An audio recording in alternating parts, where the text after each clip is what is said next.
Thanks for joining us for Understanding Real Estate with Realtor Becky Cobb of West Cobb Alliance, part of the ReeceNichols Real Estate Group in Neosho. Good morning. This is Becky Cobb with Understanding Real Estate. I'm just enjoying continuing to chat with Carrie Martin of Flat Branch Home Loans.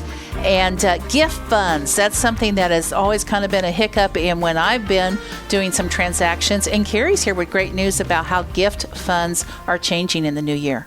Yes, Becky. So gift funds are just a source to cover down payment or closing costs, such as down payment assistance or grants. We can utilize those as well.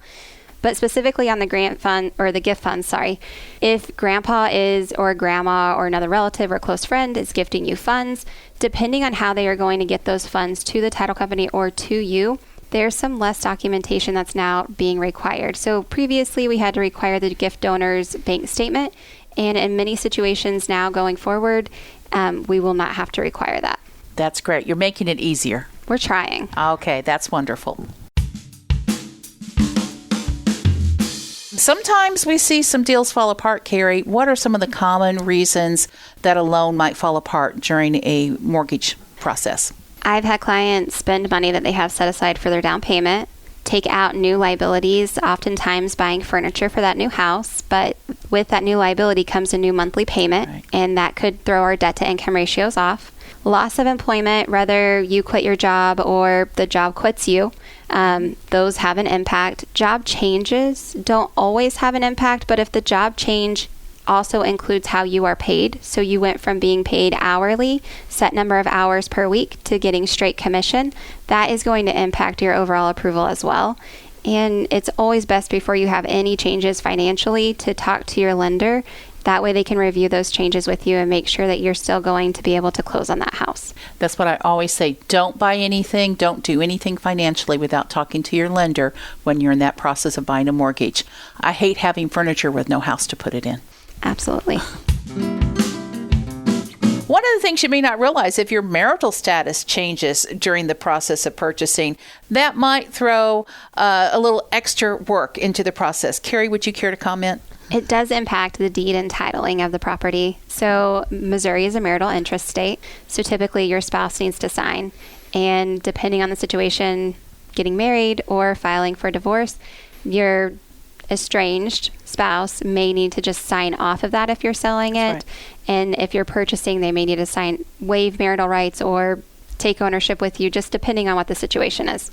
That's right. So your marital status does matter, and you need to report it when you're in the process of purchasing or selling a property. Yes.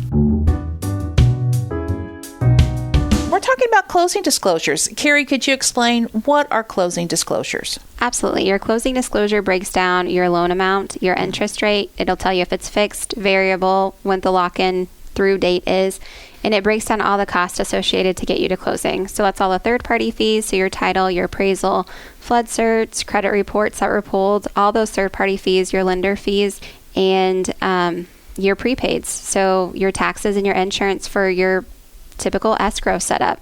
That is all included on your closing disclosure, and it will bulk everything together and then tell you exactly what your funds due at closing will be. And now, folks, you see why it takes so long for us to get from contract to closing. There's a lot of information that needs to be gathered and accounted for. That is correct.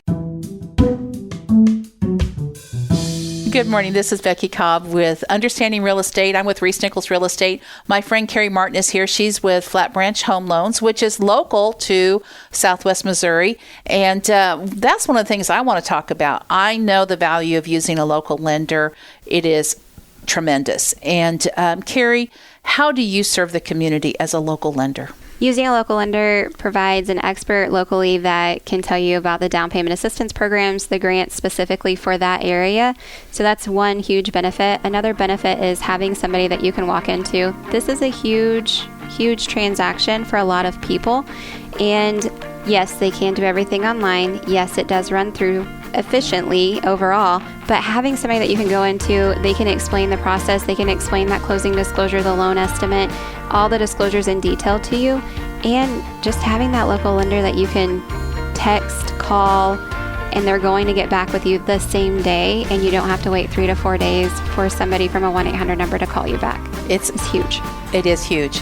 I always like to be able to have somebody I can talk eyeball to eyeball with when things are getting tough. So local lenders, they are worth their weight in gold, folks. If you would like to know more about understanding real estate, you may contact Becky Cobb at 417-592-3245 of the West Cobb Alliance, your realtors for life. Find out more on the web at neosho.homes.